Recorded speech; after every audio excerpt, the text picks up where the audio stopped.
क्या आपको पता है कि भारत में एक ऐसा मंदिर है जहां होती है बिना सिर वाली देवी की पूजा। अभी तक आपको शायद यही पता होगा कि तंत्र मंत्र और साधना की सबसे बड़ी देवी माँ कामाख्या हैं। लेकिन पता है दूसरे नंबर पर कौन आती हैं? जी हाँ, दूसरे नंबर पर आती हैं माँ छिन्नमस्तका। छिन्न का मतलब कटा फटा और मस्तक का मतलब सिर, अर्थात कटे सिर वाली देवी। ये माँ काली का स्वरूप है। इस मंदिर में हर दिन हजारों बकरों की बलि दी जाती है। कामाख्या के बाद ये दुनिया का दूसरा सबसे बड़ा शक्तिपीठ है। आइए जानते हैं कहाँ है छिन्नमस्तका देवी का मंदिर। ये मंदिर झारखंड के रजरप्पा के भैरवी भेड़ा और दामोदर नामक नदी के संगम पर मौजूद है।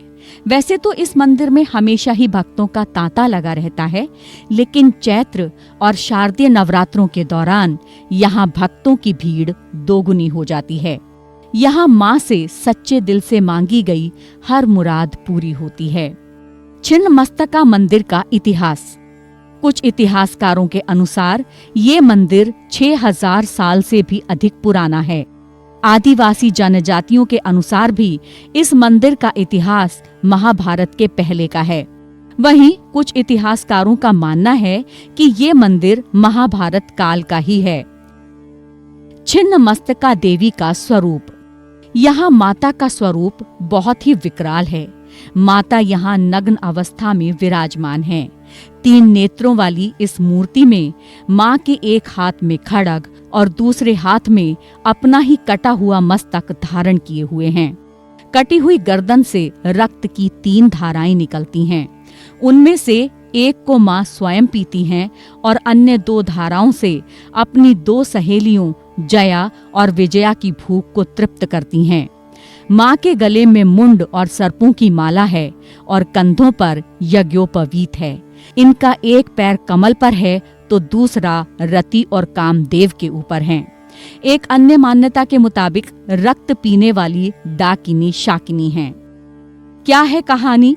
माता के इस स्वरूप के पीछे एक कहानी है।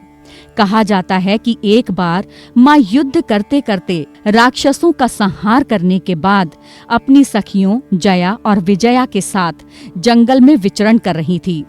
कई दिन तक विचरने के बाद उन्हें खाने को कुछ नहीं मिला।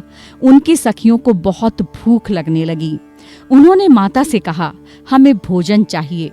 तब माता ने कहा कि अभी कोई गांव आएगा तो भोजन कर लेंगे। लेकिन कई दिन बीत गए पर कोई गांव नहीं पड़ा। भूख से बेहाल सखियों ने माता से प्रार्थना की और कहा कि हम और नहीं चल पा रही हैं। हमें अब भी अगर भोजन नहीं मिला तो भूख से मर जाएंगी। भूख से दोनों का रंग काला पड़ चुका था। तब माता ने अपना मस्तक काटकर उन्हें रक्तपान कराया था। एक अन्य कहानी ये है कि एक बार माता नदी पर अपनी सहेलियों के साथ स्नान करने गई तो कुछ समय वहां रुकने के कारण उनकी 2 सहेलियां भूख से व्याकुल हो उठीं। दोनों सहेलियों की भूख इतनी तेज थी कि दोनों का रंग तक काला पड़ गया था। तब माता से अपनी सखियों का ये हाल नहीं देखा गया और उन्होंने अपना सिर काट दिया और उनकी भूख को शांत किया। तंत्र मंत्र से होती है साधना। प्राचीन काल से ये मंदिर घने जंगलों से घिरा है। यहाँ भक्त माता की पूजा अर्चना तो करते ही हैं, साथ ही यहाँ तंत्र मंत्र की क्रियाएं भी की जाती हैं। माँ की पूजा करते समय जैसा भाव भक्त का रहता है और साधक माता की जिस भावना से पूजा करता है उसे वैसा ही फल भी मिलता है। यही वजह है कि शांत भाव से उपासना करने पर माता अपने शांत स्वरूप को प्रकट करती हैं और उग्र रूप में उपासना करने पर वो उग्र रूप में दर्शन देती हैं। जानकारों के अनुसार माता के इस स्वरूप की उपासना हमेशा ज्योतिष के जानकारों से विधि विधान पूछकर ही की जानी चाहिए।